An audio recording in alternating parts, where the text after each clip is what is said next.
वो आदमी हैदराबाद का मालदार आदमी, करोड़ों रुपया उसके पास।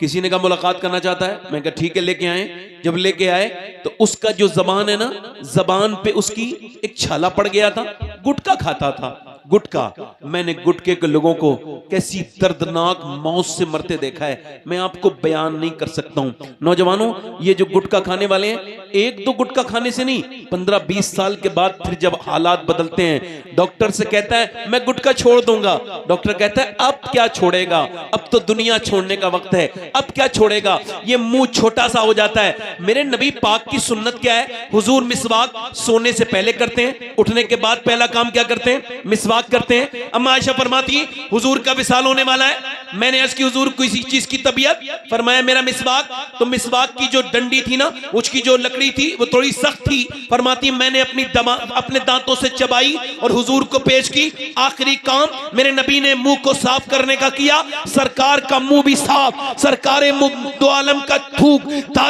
सारी दवाएं, सारे मर्जों का इलाज है, मगर हुजूर ने अपना मुंह साफ करके दुनिया को यह पैगाम दिया, सबक दिया कि मेरा उम्मती अपने मुंह को साफ रखेगा। जिसके लिए अल्लाह ने इलायची बनाई हो, जिसके लिए अल्लाह ने बादाम पैदा किए हो, वो मुसलमान अगर खाए ये गुटके जैसी सड़ी हुई चीज, मैं तो इन करोड़पति एक्टरों को देखता हूं, ये कितने करीब हैं, कैसे पैसे के लालची हैं, ये फलाने खान, ये फला खान, ये फला खान, कि ये लोगों के ये ऐड करते गुटके का, करोड़ रुपए के लिए लोगों की जानों से खेल रहे हैं। अरे लानत हो तुम्हारी दौलत पर कि तुम्हारी वजह से लोग गुटके की तरफ बढ़ रहे हैं। तुम गुटके का प्रचार कर रहे हो, वो हीरो तुम्हारा हो ही नहीं सकता जो तुम्हें गंदी रास्ते पे लेके जाए। हीरो तो तुम्हारा वो बरेली का आला हजरत है, बरेली के वो मेरे आला हजरत हैं, जिन्होंने इस कौम के हीरो भी हैं, इस कौम के मुक्तदा भी हैं, इस कौम के पेशवा भी हैं। ये क्या जिंदगी है कि उसका जरा देखें आप दांत उसमें।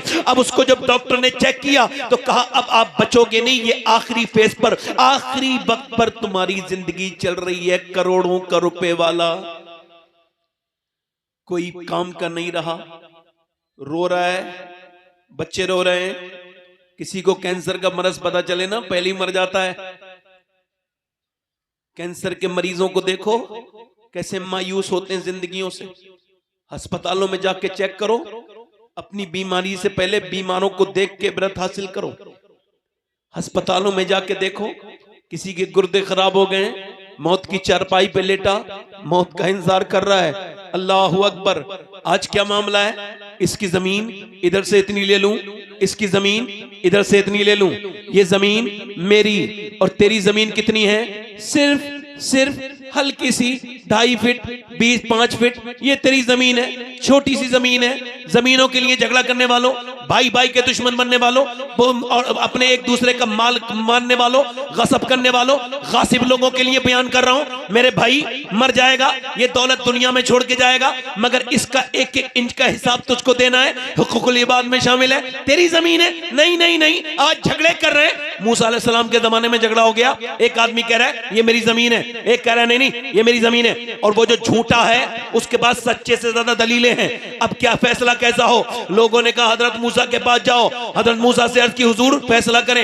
ये कहता है मेरी जमीन है, ये कहता है मेरी जमीन है, ये जमीन किसकी है? मूसा अलैहि सलाम बोले ये इन दोनों में से एक झूठ बोल रहा है, वो अब भी झूठ बोलेगा, मैं इन दोनों में से पूछता ही नहीं, मैं तो जमीन से ही पूछ लेता हूं कि आखिर तू किसकी मिल्कियत है, आखिर तू है किसकी? मूसा अलैहि सलाम का इख्तियार, आपने फरमाया जमीन टुकड़े जमीन के, तेरी वजह से 2 लोग आपस में एक दूसरे के दुश्मन बन गए, बता तू किसकी है? आवाज आई ऐसी जितने थे बेहोश होके गिर गए। मालूम है क्या आवाज थी? आवाज ये थी मूसा इन दोनों में से किसी की नहीं हूं मैं, ये दोनों मेरे हैं, इन जैसे न जाने कितने मेरे पेट में हैं और ये भी आ जाएंगे, इनको भी नहीं छोड़ेगी मौत, ये सब मेरे अंदर आ जाएंगे, मैं इन सब को खा जाऊंगी, ये मुझे नहीं छोड़ेंगे। कितनों की नाक और मुंह में कीड़े चल गए, जाओ देखो नवाबों की कब्रों के निशान नहीं पता चले, जरा देखो तो कभी सोचो ये कीड़े जो आज तुम्हें बड़े खतरनाक लगते हैं, ये जब कब्र में आएंगे तो उस वक्त में क्या करोगे? जब नाक में और मुंह में कीड़े चलेंगे, कितने जलील हो गए दौलत की वजह से। और जमीनों पे कब्जे करने वाले जमींदारों की कब्रों का क्या हाल हुआ कि एक जमींदार ने अपनी कब्र अपने बाग में बनवाई, उसके बेटे ने रखी मगर पोतों ने उस पे हल चलवा दिया। कहने लगा क्यों हम अपनी जमीन खराब करें, ये कोई मामला है, इससे तुम समझते हो ये तुम्हारी जमीन है। नहीं नहीं मेरे भाई, इधर देखो, मेरी तरफ गौर करो, मैं आपसे कह रहा हूं हजरत अबू हुरैरा के इंतकाल का वक्त है। कभी रंग पीला होता है, कभी जर्द, कभी सुर्ख, कभी जर्द, कभी सुर्ख, कभी जर्द, कभी सुर्ख, कभी जर्द। किसी ने पूछा अबू हुरैरा क्या मौत से डरते इतने बड़े सहाबी? कहने लगे नहीं, मौत से नहीं डरा हूं। फिर मेरे नबी फरमाते हैं मरते वक्त एक आकर के उसको पता चल जाता है, मरने वाले को मौत के वक्त में इल्म हो जाता है कि वो जन्नती है या जहन्नमी है।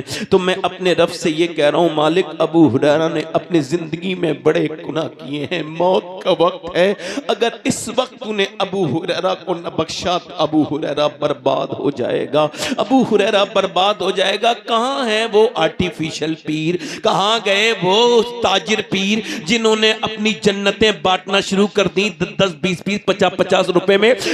मेरे मुरीद हो गए, तुम जन्नत में जाओगे। अगर खुदा की कसम ये यहूदियों नसरानों वाली बातें नहीं है कि कोई अमल नहीं बस तुम जन्नत में जाओगे। आओ मैं तुमको बात बताता हूं उन लोगों का जिनका पीर भी कोई आम पीर नहीं है। ऐसे मुरीद की बात बताता हूं खुदा की कसम कि दुनिया में ना तो ऐसा कोई मुरीद है और उसके पीर की तरह न कोई दूसरा पीर है। उस मुरीद का नाम अबू बकर सिद्दीक है, उस पीर का नाम मोहम्मद अरबी है। जिंदाबाद जिंदाबाद जिंदाबाद। इंतकाल का वक्त है सैयदना अबू बकर सिद्दीक का। कह रहे हैं मेरे यही से वाले कपड़े जो है ना धोना और इन्हीं कपड़ों में मुझको दफन करना, मेरे लिए नया कफन, जरा दौड़ करना, नया कफन तैयार न करना। कहा क्यों अमीरुल मोमिनीन? कहने लगे नया कपड़ा जिंदा आदमी पे जेब देता है, मरने के बाद नया कपड़ा जेब नहीं देता। अबू बकर के ये जो कपड़े हैं ना, इसी में इसको दफन कर देना। चिड़िया को देखते हैं एक डाली से दूसरी डाली पर जाती है और अमीरुल मोमिनीन रोने लगते हैं, सैयदना अबू बकर सिद्दीक आपके कदमों पे मेरे माँ बाप कुर्बान हो जाएं। मालूम क्या कहते हैं, चिड़िया कितनी अच्छी है, जहां चाहती है वहां चली जाती है। अबू बकर का हिसाब होगा। अबू बकर कयामत के दिन क्या करेगा? कयामत की बातों को सुनते सुनते रोते हैं। आओ मैं आप बताता हूं, किसी छोटे मोटे प्रधान की बात नहीं बता रहा हूं, किसी विधायक की, एमपी एमएलए की नहीं, मैं उसकी बात बता रहा हूं जो आदि दुनिया का बादशाह है, आदि दुनिया का। और उसकी बात बताता हूं, मेरे नबी ने फरमाया कि अल्लाह तबारक व तआला मेरे सहाबा पे फक्र फरमा रहा है। हज, आखिरी हज के मौके पे फरमाया, और वो भी कहां पे? अरफात के मैदान में। फरमाया अल्लाह मेरे सहाबा पे फक्र फरमा रहा है, बिलखुसूस मेरे उमर पे फक्र फरमाता है, मेरे उमर पे फक्र फरमाता है। उमर कौन? मेरे नबी का वो गुलाम जिसकी आंखों में 2 आंसू हो गए थे, आंसू रोने से 2 निशान बन गए थे चेहरे पर जिससे आंसू निकलते थे, इतना रोते थे खौफे खुदा से। आप क्यों नहीं रोते? आपका दिल क्यों नहीं, आपका दिल इतना सख्त कैसे हो गया?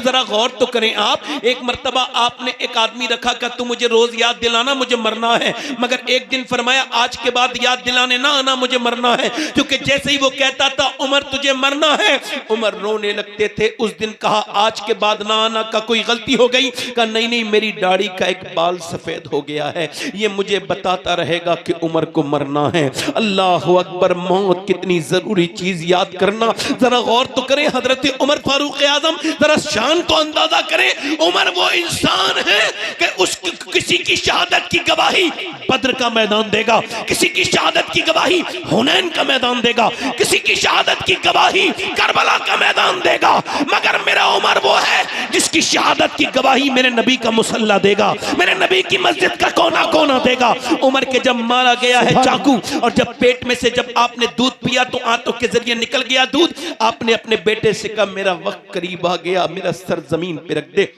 अब्दुल्ला ने नहीं रखा, ओ अब्दुल्ला मेरा सर जमीन पे रख दे, नहीं रखा। अब्दुल्ला सर जमीन पे रख दे, कौन कह रहा है? वो कह रहा है जिसने आधी जमीन को दुनिया की इस्लामी हुकूमत में शामिल किया था, जिसके शान का हाल ये है, अल्लाह अकबर, वो उमर जिधर गुजरे शैतान रास्ता बदल दे। वो क्या आजिज़ी फरमा रहे, कहते मेरा सर जमीन पे रख दे, सर जमीन पे रखा ना, उमर ने अपनी नाक रगड़नी शुरू कर दी जमीन पे। और मालूम है क्या कहते थे, अमीरुल मोमिनीन कहते थे, ऐ अल्लाह, उमर को लोग कहते हैं उमर बादशाह है, ये है वो है, इतनी जमीन का बादशाह है, मगर उमर तो तेरी बारगाह का मोहताज है। मौला मौत का वक्त है, उमर की सांसें ढीली हो रही हैं, मेरे मालिक मैं गुनहगार हूं, अगर मैं आज मेरी मौत आने वाली है मालिक, अगर तूने आज उमर को ना बख्शा तो उमर हलाक हो जाएगा।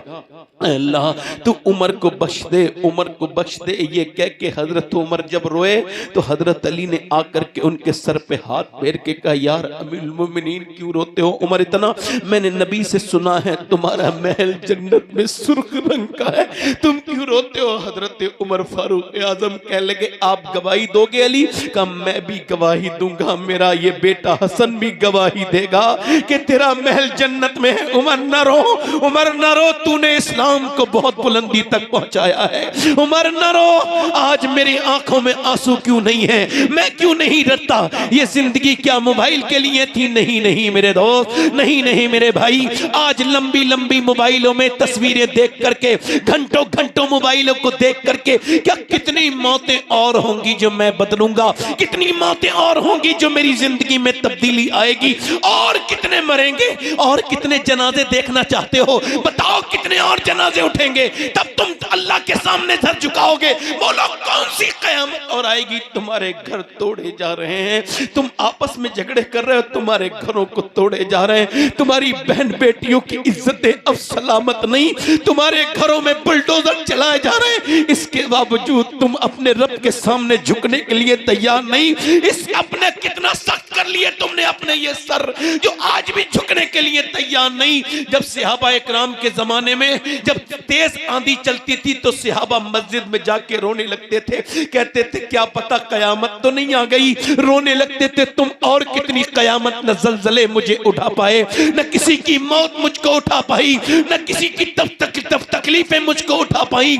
मैं तो नौजवान हूं, मैं तो मोबाइल के इंस्टाग्राम का गुलाम हूं। और मेरे दोस्त, ये तेरी आंखें नहीं है मेरे भाई, तेरी आंखें नहीं है, ये तेरी आंखें नहीं है, ना ना ना तेरी आंखें नहीं है। इन आंखों को गौर कर, कयामत के दिन ये आंखें तेरे खिलाफ बोलेंगी। नबी फरमाते आंखों को अल्लाह जबान देगा और ये खड़े, ये अल्लाह की बारगाह में अर्ज करेंगी, मालिक तूने दिया तो था इस वजह से कि ये बंदा तेरे दीदार के लिए, तुझको देखने के लिए, मगर इसने गंदा कर दिया मुझे, इसने गंदा कर दिया, किसी लायक न छोड़ा। इतनी लंबी लंबी फिल्में देख के ये आंखें तेरे खिलाफ बोलने वाली हैं। बोल और कोई अजाब ना हो अल्लाह के सामने, तेरे करीम और अजीम रब के सामने अगर इतना कह दिया जाए, आंखें ये कह दें मालिक इसने गंदी चीजें देखी थी, कैसी शर्मिंदगी होगी। बोल कैसी तेरी नजर झुक जाएगी। मेरा इमाम कहता या इलाही रंग लाए जब मेरी बेबाकियां उनकी नीची नीची नजरों की हया का साथ हो।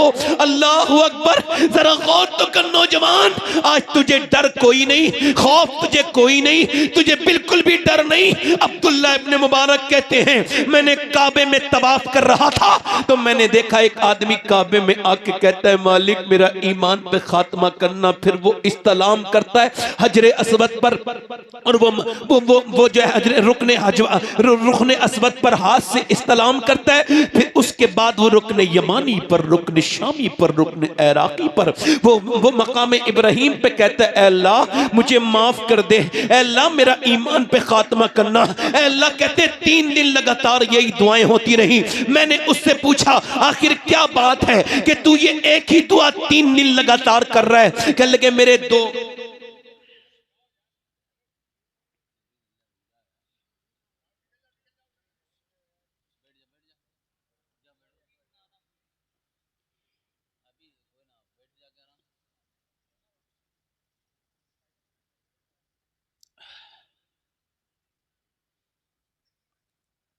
कहते 3 दिन लगातार वो काबे में यही कह रहा है अल्लाह मेरा ईमान पे खात्मा। कहते हैं जब वो रोता है तो बिलकने लगता है। अब तो काबे में जाके बीबी के साथ सेल्फी लेके छोड़ देता है बंदा। वो बेगैरत, बीबी के साथ पिकनिक मना के गया था या गुनाह माफ कराने गया था? बता बता क्यों गया था अल्लाह के घर में? इमाम हसन और हुसैन ने 25 हज किए। कितने? 25 हज। कितने बोलो? 25 हज। जन्नती जवानों के सरदार हैं यार, उनको हज की जरूरत, मगर 25 हज किए हैं। कितने? मगर कभी दोनों भाई मदीने से 450 किलोमीटर है, कभी आप दोनों भाइयों ने कभी सवारी पे नहीं बैठे, पैदल आते थे, पैदल जाते थे। किसी ने पूछा क्यों इब्ने रसूल ऐसा क्यों करते हैं? कहने लगे अल्लाह के घर में हम सवारी पे बैठ के जाएं, ये हमको जरा शर्म आती है, खौफ आता है। अल्लाह के काबे में जाएं, हरम में जाएं, और तुमने तो उसको पिकनिक का पॉइंट बना लिया। ये गए तो इन्होंने तस्वीर खिंचवाई, ये तो गई। अब तो तस्वीर की आदतों ने इस कौम को बर्बाद करके रख दिया है, ऐसी हालतें बिगड़ के रख दी हैं। अर्ज करो मेरे भाई, वो आदमी 3 दिन लगातार रो के क्या कहता है? ये वही काबा है जिसमें मेरे गौसे आजम रो के कहते थे अल्लाह इस अब्दुल कादिर के गुनाहों को माफ कर दे, वरना कयामत के दिन मुझे अंधा उठाना, मैं गुनाहों के साथ तेरा तो क्या तेरी मखलूक का भी सामना नहीं कर सकता। आज बिल्कुल नहीं डरते। तुमको क्या हो गया मेरे भाइयों?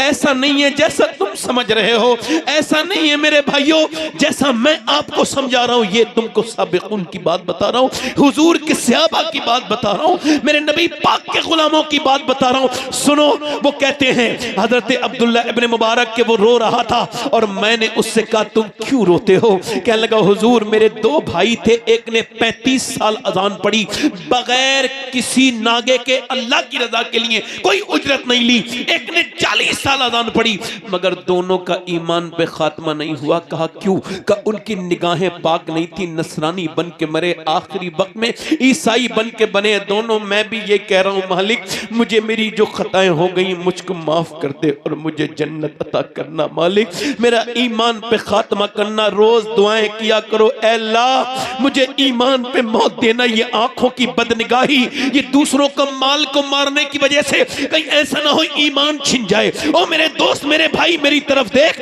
तेरी तारीख ये गंदी नहीं थी, तेरी आंखें ये गंदी नहीं थी, तेरी आंखों के देख करते लोगों ने कलमे पढ़ लिए थे। कितना हयादार इंसान है ये, क्योंकि जब यहूदियों ने ये कहा था अपनी अपनी लड़कियों को बेपर्दा खड़ा कर दो, बगैर कपड़ों के खड़ा करो, मुसलमानों की ईमान डगमगा जाएंगे। हजरत उमर ने कहा अपनी निगाहें नीची करो और नीची निगाहें करके चलना। और उमर ने एक जुमला कहा था सहाबा से, सुनो ये तुम्हारी वही आंखें हैं जिससे तुमने आमना के लाल को देखा है, इन आंखों को नीचे करके चलना। मुसलमान ऐसे गए, हसीनाएं खड़ी रह गई, हुस्न की मलकाओं पे किसी ने नजर उठा के भी नहीं देखा। तो सुनो, यहूदी आगे बढ़ के बोले का उमर ये कौन सा नशा है? उमर बोले ये मोहम्मद की मोहब्बत का नशा है, ये हुजूर की मोहब्बत का नशा है। ए नौजवान उठ और सजदा कर। ए मेरे भाई अपने मोबाइल से डिलीट कर दे ऐसी गंदी तस्वीरें, ऐसे अपने हाथों से न लिख जो तुझे कयामत के दिन रुसवा कराए। मेरे भाई ये जिंदगी फेसबुक इंस्टाग्राम के लिए नहीं है, चौराहे पे बैठने के लिए नहीं है, बल्कि बरेली से ताजुश शरिया की आवाज आ रही है। जिंदगी ये नहीं है किसी के लिए, जिंदगी है नबी की, नबी के लिए। ना समझ मरते हैं जिंदगी के लिए, जीना मरना है सब कुछ नबी के लिए। ये तो पोते ने कहा था मियाँ, वो भी 100 साल के बाद। 100 साल पहले दादा ने कहा जमीनों जमा तुम्हारे लिए, मकीनों मकान तुम्हारे लिए, चुनीना चुना तुम्हारे लिए, बने तो जहां तुम्हारे लिए, हम आए यहाँ तुम्हारे लिए, उठे भी वहां तुम्हारे लिए। नारे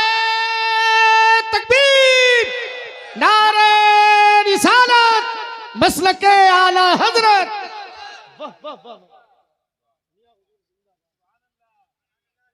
कभी कभी रोया करो, रो लिया करो।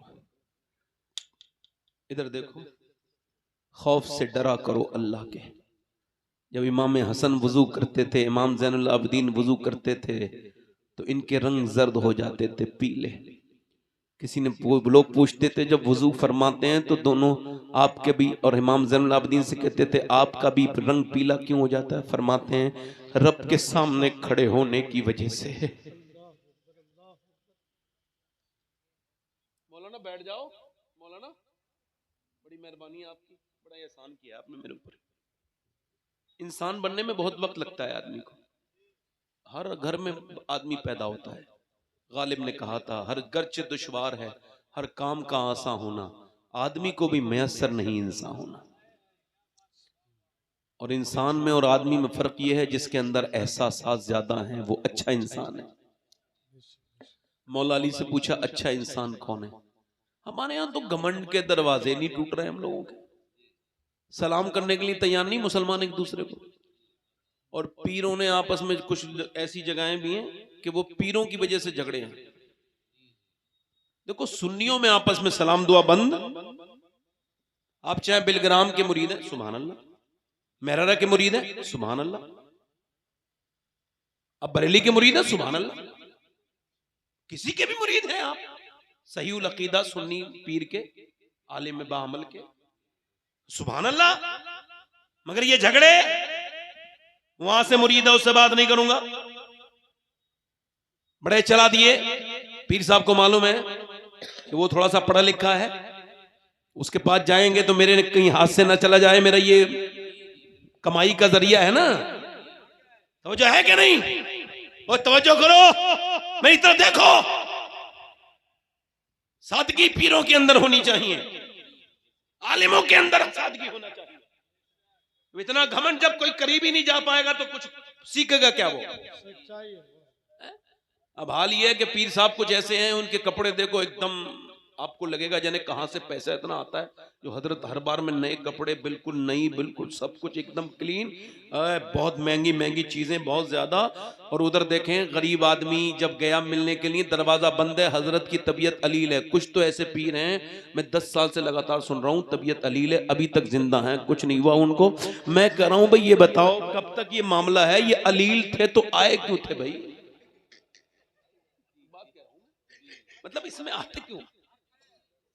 हजरत को हाथ कोई नहीं लगाएगा, मतलब ना महरम है ये, हाथ को नहीं लगाएगा भाई। भाई सुन्नत हुजूर की मोहब्बत से, कपड़े उपड़े नहीं, मोहब्बत से कोई मिले तो हजरत से मुलाकात करना चाहिए। मगर मामला ये है, अमीर गया तो अंदर एकदम चला गया, गरीब बड़ी दूर से पानी पड़वाने आया था, नाम सुन के रो दिया, ऐ अल्लाह मैं गरीब हूं इस वजह से अंदर नहीं जा पा रहा हूं। मालदार जाके मियाँ के साथ नाश्ता करके आया। ये पीर नहीं है, पीर तो वो थे जिन्होंने पीरों को भी जिंदगी में जीना सिखाया। वो बरेली के पीर थे, वो बंबई के एक बहुत बड़े सेठ के यहाँ पर आराम कर रहे थे के इसरार पर, तो रात के 2 बजे या 2:30 बजे कोई परेशान हाल आदमी आया, तो दरवाजे पर जो था उसने कहा अभी हजरत आराम कर रहे हैं, चले जाओ। सुबह को हजरत फजर के बाद अपना सारा सामान बंद के स्टेशन की तरफ पैदल जाने लगे। उन्होंने रोक लिया, कहां जाते हैं? हमारा आका आएगा तो हमें खराब कर देगा। एकदम आका आया, आने के बाद बोला हुजूर क्या गलती हो गई? कि तेरे गुलामों ने रात में एक आदमी से मुझे मिलने नहीं दिया, कि आपका आराम का वक्त था, पर मैं आराम अगर मुझे करना होता तो बरेली में करता, मैं यहां दीन का काम करने के लिए आया हूं। और फरमाया कि तूने मेरे आराम के बारे में गौर कर लिया, मेरे नबी का वो उम्मती कितना परेशान होगा जो 2:30 बजे के वक्त मुझे तलाश करता करता यहां ताबीज के लिए आया था। फरमाया अगर मेरे हुजूर ने पूछ लिया, ओ बरेली के पीर ये बता मैंने तुझे इज्जतें दी मगर तूने तो मेरे उम्मती गरीबों से मुलाकात ही नहीं की, तो मेरा क्या होगा? वो आशिक रसूल जब रोया तो जितने भी लोग थे वो देख के कहने लगे जब बरेली के मुस्तफा मुफ्ती आजम के तकवे का ये आलम है तो अहमद